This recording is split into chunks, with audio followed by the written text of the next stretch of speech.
المائدہ کی 54ویں آیت کی تفسیر کو لے کر کے گفتگو کی اور بتایا کہ کس طرح جھوٹ بولا گیا، اور اہل تشیع کی معتبر کتاب مجمع البیان کا حوالہ دے کر یہ کہا گیا کہ وہ بھی یہ کہتے ہیں اور مانتے ہیں کہ یہ آیت حضرت ابوبکر کی شان میں نازل ہوئی، جبکہ ہم نے پول کھول دی، بتا دیا، کتاب دکھا دی اور واضح کر دیا کہ مجمع البیان میں علامہ طبرسی نے اس آیت کی تفسیر میں کیا بتایا ہے کہ ایک قیلہ کہا تھا تو اس کو تو بہت اٹھایا گیا، لیکن اس کے بعد 7 دلیلوں سے یہ ثابت کیا کہ یہ آیت مولا کائنات علی ابن ابی طالب کی شان میں نازل ہوئی ہے، اور اس کے بعد والی سورہ المائدہ کی 55ویں آیت بھی مولا کائنات ہی کے شان میں نازل ہوئی ہے۔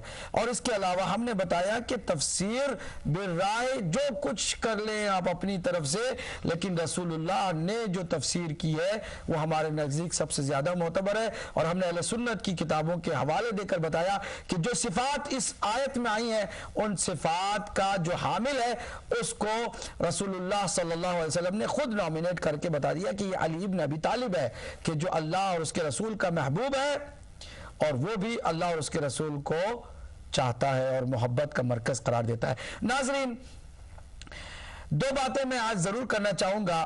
بہت افسوس کی بات ہے کہ آج بھی وہ جو بنی امیہ کے زمانے میں کوششیں ہوتی تھیں اس طرح کی کوششیں جاری ہیں، اور ان کوششوں میں یہ ہے کہ مسجدوں میں یہ اعلان کیا جاتا ہے کہ ہدایت ٹی وی کو نہ دیکھیں، خاص کر اظہار حقیقت پروگرام کو نہ دیکھیں کہ کہیں آپ کا ایمان ڈاواں ڈول نہ ہو جائے۔ بھلا مسلمانوں کا ایمان اگر کسی ایک پروگرام سے ڈاواں ڈول ہو جاتا ہے تو پھر اس ایمان کی خیر منانی چاہیے کہ جو اتنی جلدی ڈاواں ڈول ہو جاتا ہے۔ حالانکہ رسول اللہ صلی اللہ علیہ وسلم کی لگاتار تاکید ہے کہ غور کیا کرو، تحقیق کیا کرو، اور اپنی جگہ پر آرام سے مطمئن ہو کر نہ بیٹھ جاؤ، کیونکہ میرے بعد 73 فرقے ہیں۔ میرے بھائی، میرے بہن، میری بہنیں جتنی بھی اس وقت بہنیں میری دیکھ رہی ہیں اور میرے بھائی جو دیکھ رہے ہیں، یہاں کوئی جادو کے ذریعے سے دلوں میں کوئی بات نہیں ڈالی جاتی ہے۔ حق کے اندر وہ تاثیر ہوتی ہے کہ جو پاک دل ہوتا ہے وہ جا کے جائے گزین ہو جاتا ہے، وہ اپنی جگہ بنا لیتا ہے۔ حق میں یہ تاثیر ہے، نہ ہم میں نہ ہدایت ٹی وی کے کسی پروگرام میں وہ کمال ہے۔ کمال تو صرف حق کا ہے۔ اگر آپ کو لگتا ہے کہ یہ بات حق کی ہے اور آپ کو اللہ سبحانہ تعالیٰ نے ایک پاک دل دیا ہے اور آپ کا سلسلہ بھی الحمدللہ پاک ہے، تو آپ حق کو سینے میں اپنے دل میں لانے سے نہ روکیے۔ کسی ملا کی بات سن کر کے اعلان کیا جاتا کہ نہ دیکھیں کہ کہیں ڈگمگا نہ جائے ایمان۔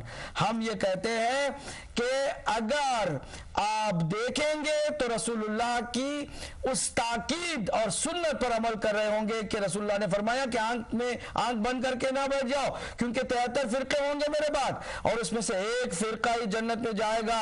اور وہ فرقہ کیا ہے، وہ مذہب کیا ہے، حضور نے مختلف طریقوں سے بتا دیا ہے۔ یا علی انت و شیعتک ہم الفائزون، اے علی تم اور تمہارے شیعہ ہی جنت میں جانے والے ہیں۔ انت و شیعتک فی الجنہ، اس کی حدیثیں ایک دو نہیں، بہت ساری حدیثیں، اور تقریباً اہل سنت کی 114 کتابوں میں یہ حدیث پائی جاتی ہے۔ یہ صرف ہماری کتابوں میں نہیں ہے۔ بہرحال وہ پروگرام بھی تمام ہوا۔ اب ہم آپ سے گزارش کرتے ہیں کہ 73 فرقوں میں ایک فرقہ جنتی ہے نا، تو آپ کو خاموش نہیں بیٹھے رہنا ہے، ہاتھ پہ ہاتھ دھرے ہوئے اطمینان سے بیٹھے رہنا نہیں ہے کہ جس مذہب میں ہم ہیں، جس مسلک میں ہم ہیں، جس فرقے سے ہمارا تعلق ہے وہی صحیح ہے۔ حالانکہ آپ کے پاس ایک ایک چیز کی دلیل ہونی چاہیے، نہیں تو قبر میں آپ کو پوچھا جائے گا۔ اور پھر قرآن مجید میں آیت ہے کہ حتیٰ نیکی کر کے بھی کوئی انسان جنت میں جانے کا حقدار بھی ہو جائے تو پھر ان کو بھی کہا جائے گا وقفوہم، इन्नहुम मसऊलून, रोक दो उन्हें, इनसे सवाल किया जाएगा। और तमाम अहले सुन्नत की तफसीरों में भी ये बात आई है, तशय्यो की तो है ही है, सुन्नी तफसीरों में भी आई है कि वो जो सवाल वहाँ जो रोक करके किया जाएगा ना, वो अली अलैहिस्सलाम की विलायत के बारे में है कि आप अली को वली मानते थे अल्लाह का, अली की रसूलुल्लाह के बाद आप पैरवी करते थे या नहीं करते थे। आपको अली से दूर करने वाली हुकूमतों ने जो कोशिशें की, उन कोशिशों में तुम मुलविस होकर रह गए और कोशिश नहीं की कि अली को भी समझे। तो समझने के लिए एक मौका फराहम किया। जब हम दोनों बातें इंसाफ के साथ रखते हैं, जिसको जो बात अच्छी लगे वो ले ले। यहां पर इस आयत को पढ़ के भी शेख जी ने एक अजीब व गरीब मुगालते से काम लिया है। कहा कि ये जो बादशिया हजरात कहते हैं कि ये आयत जो जिसमें मुर्तद लोगों का जिक्र है, तो वो असहाब सलासा के बारे में कहते हैं कि वो मुर्तद हो गए हैं। और फिर आयत को पढ़ के कहते हैं कि अगर मुर्तद हो गए थे तो बताओ उनसे जंग किसने की। मौला कायनात ने तो कोई जंग नहीं की, मौला कायनात तो खामोश रहे। आप जिस तरह से भी कहें कि वो 6 महीने के बाद बैत करने लगे थे, या बैत की थी, या मसलहतन की थी, मजबूरन की थी, जिस हालत में भी थी, जंग तो नहीं की थी ना। ये बात मुसल्लम है ना? हाँ मुसल्लम है। तो मुसल्लम है तो फिर बताओ कि अगर ये मुर्तद थे तो फिर इनके मुकाबिल में जिहाद किसने किया? ये सवाल आप पैदा ही क्यों करते हैं? आपके अजीब गरीब अंदाज हैं। उन अंदाज को एक मैं मिसाल के साथ साबित करना चाहूंगा, सामने रखना चाहूंगा।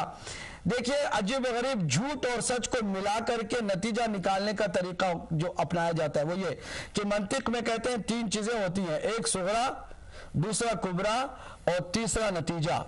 सुगरा जो है अपनी तरफ से एक तोहमत और इल्जाम तराशी की बुनियाद पर बना लिया जाता है। कुबरा जो है वो सच होता है, हक होता है, सही बात होती है। और इस सच और पहले वाले झूठ को मिला करके नतीजा निकाला जाता है जो कि वो भी झूठ होता है, क्योंकि नतीजे का दारो मदार सुगरा पर है, कुबरा पर नहीं है, सुगरा पर है। अब आइए देखिए किस तरह से मुगालते किए जाते हैं और किस तरह मंतिक पेश की जाती है। कहते हैं सबसे पहले मसलन कहते हैं कि शिया कुरान को नहीं मानते। ये पहला इन्होंने बना लिया, एक तोहमत लगा दी।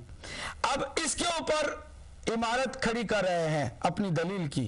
कहते हैं अब जो भी कुरान को नहीं मानेगा वो मुसलमान नहीं है, लिहाजा नतीजा ये कि शिया मुसलमान नहीं है। जो भी कुरान को नहीं मानेगा वो मुसलमान नहीं है, बेशक नहीं है। हक यही है कि जो कुरान को ना माने वो मुसलमान भी ना हो। लेकिन इस हक बात से पहले जो आपने झूठ तोहमत लगाई है उसका क्या करें, जिसके नतीजे में आपने एक बात कह दी कि ये शिया मसलन मुसलमान है।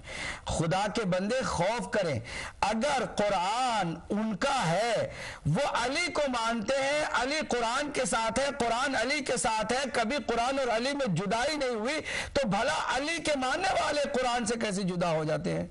आप अपनी तरफ से एक बात तोहमत की लगाते हैं, फिर उसके बाद वो अपनी उस इमारत को खड़ी करते हैं तोहमतों के सिलसिले में। इसी तरह शेख जी ने यहां पर काम किया, वो ये किया कि शिया हजरात कहते हैं कि वो मुर्तद हो गए थे। अगर ये मुर्तद हो गए थे तो बताओ इनके साथ जहाद किसने किया? अली ने तो जहाद नहीं की, तलवार नहीं उठाए। जहाद अली अलैहिस्सलाम ने नहीं किया, तलवार नहीं उठाई। इसका मतलब यह है कि ये मुर्तद भी नहीं है, बल्कि ये आयत उन्हीं की शान में नाजिल हुई, बल्कि इन्होंने मुर्तदीन से जंग की है। आपने ख्याली घोड़े तो दौड़ा लिए, लेकिन ये नहीं बताया कि किस शिया ने ये कहा है कि वो खुल्लम खुल्ला ज़ाहिरी मुर्तद हो गए थे।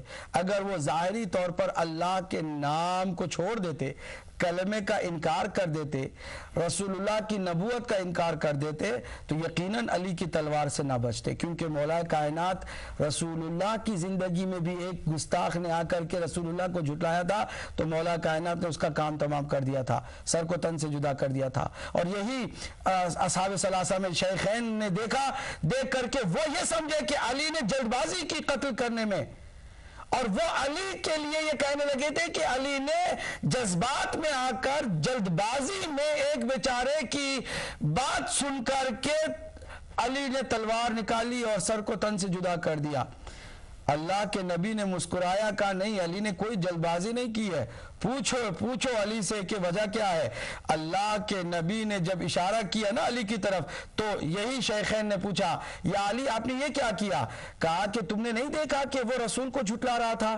کہا ہاں وہ تو صحیح ہے۔ کہا پھر جو رسول کو جھٹلائے وہ مرتد ہے، اور جب مرتد ہوگا تو وہ واجب القتل ہوگا، میں نے تو اس کو اس کی سزا دی ہے۔